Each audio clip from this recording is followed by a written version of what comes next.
Vale, esto es Casanova. La masía de Casanova.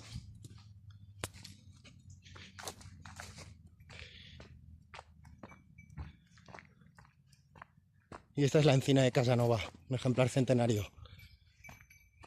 Por primera vez en 5 años ha dado bellotas y hemos hecho una siembra. Así que hacía 5 años que no dispersaba sus semillas este ejemplar.